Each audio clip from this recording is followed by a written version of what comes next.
Welcome back to my channel. আমাদের আজকে রেসিপির নাম হচ্ছে মাছের মাথা দিয়ে ছেঁচড়া।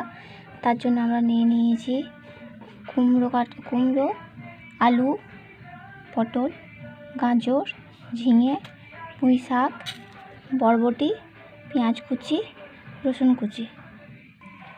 কড়াইয়ে সর্ষের তেল নিয়ে নিলাম। রুই মাছের মাথাটা ভেজে নেব।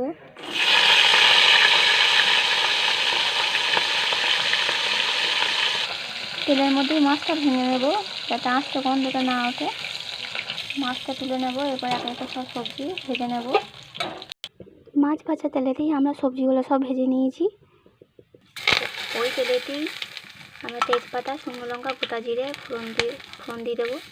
পেঁয়াজ ভেজে নেব। পেঁয়াজগুলোকে ভেজে নেব একে একে। পেঁয়াজটা আমাদের লাল করে ভাজা হয়ে গেছে। এরপর রসুন বাটাটা দিয়ে একটু নেড়ে নেব।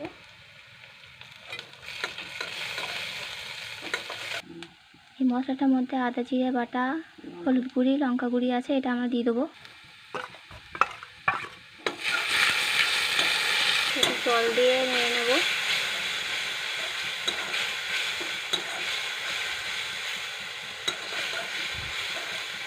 মশলাটা কষবে। কিছুক্ষণ কষার পর যখন তেল ছেড়ে আসবে তখন সবজিগুলো একে একে দিয়ে দেবো। ভেজে রাখা সব সবজিগুলো দিয়ে একটু নেড়ে নেব।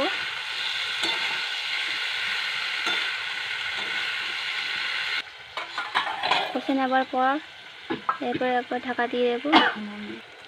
ঢাকা দেওয়ার আগে একটু নুন দিয়ে দেবো, একটু চিনি দিয়ে দেবো।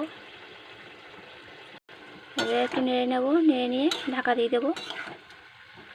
ঢাকনা খুলে একবার নেড়ে নেব।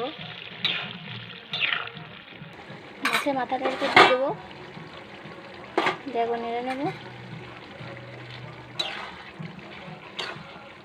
দিয়ে আবার একবার ঢাকা দিয়ে সেদ্ধ হতে দেবো।